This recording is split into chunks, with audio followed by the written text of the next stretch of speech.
George R. Martin has said there are two kinds of world builders: architects who plot out every corner of their world with precise design, and gardeners who plant ideas and organically watch them grow over time as the characters and story expand.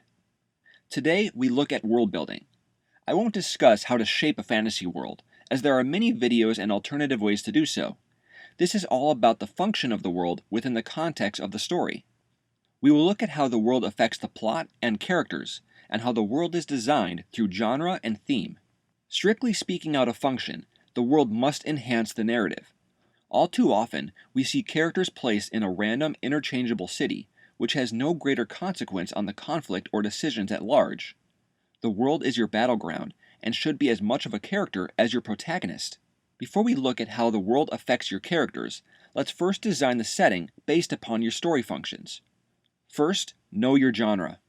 There is little wiggle room in this regard, and not because some hierarchy of pretentious writers says so. The audience of any genre comes into the story with set expectations.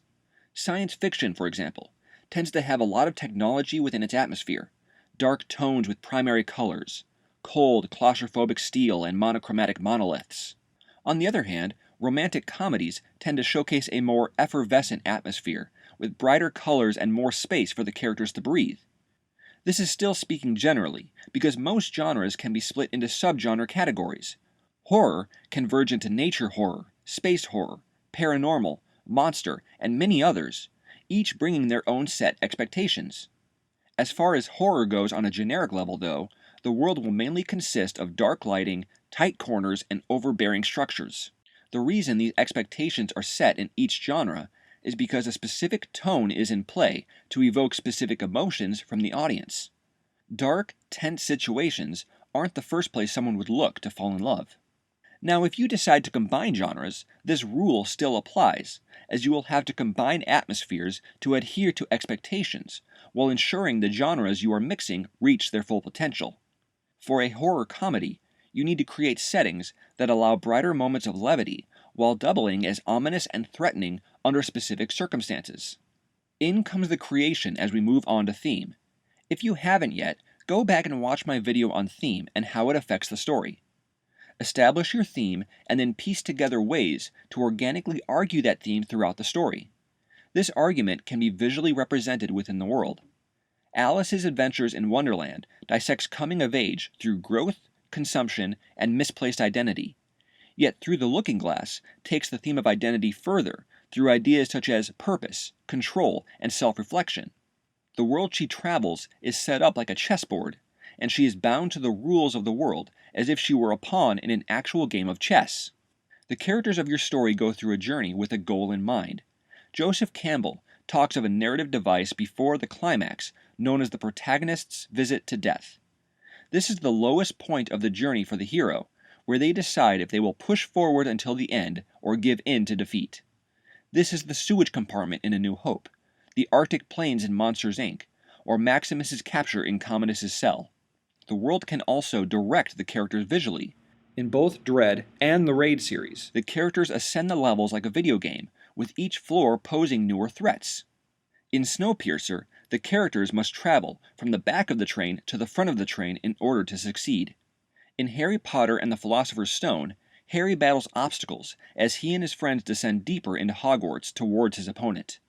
I should take a second and discuss Lord of the Rings, as the world building in this story is done so on a masterful scale. Starting with Hobbiton, it stands in stark contrast to the rest of Middle-earth, with its vibrant colors, lush meadows, and small architecture. It uses round shapes compared to the pale box shapes of Rohan, or the sharp triangles of Mordor, or the twisting pillars of Rivendell. These specific designs, colors, and atmosphere allow Lord of the Rings to flow seamlessly between the genres of fantasy, horror, adventure, and comedy. Look at Weathertop and how it is designed as a mountainous structure housing crumbling ruins on top with no means of escape. Or the Mines of Moria appearing to constantly descend into greater darkness until the landscape literally narrows into a one-man bridge with no rails. Or Gondor being positioned against a mountain with cities built on top of each other in layered format. Lord of the Rings could be dissected on world building alone for days, so I encourage you to explore it further. We finally come to the point where we talk about characters and their interactions within the battleground. The next few videos will dive into character, but here it should be noted that the world is an extension of the protagonist. Batman is a part of Gotham, as much as Superman is a part of Metropolis. The comic series Hush explores this dynamic beautifully. Yet here's the takeaway. The setting must be designed to challenge your characters' weaknesses. Does the hero have a fear of heights? Place them in taller structures. Do they have a god complex? Humble them a bit. The more the world can chip away at the protagonist's flaws, the more visually comprehensive their character arcs will be. It may help to break down the stages of your protagonist's character arc, and then think about how to visually enhance any given moment through the atmosphere. Be careful in this regard, however, as certain inclusions could fall into the realm of cliché.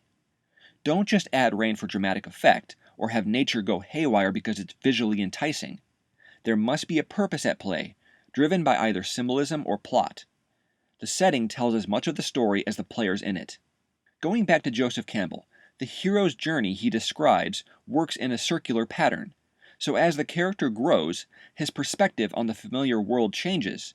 This technique is most commonly found in the home the hero leaves to start his journey, only to return at the end with a new perspective on life. This is a very subtle yet effective way to evoke emotion while presenting a truthful character arc. There are many facets and ideas on world building to explore, and this merely covers the basics. The more you develop the theme and characters, the better they will fit within the world of your story. Remember, the battleground is meant to show us what the characters are made of, so challenge them.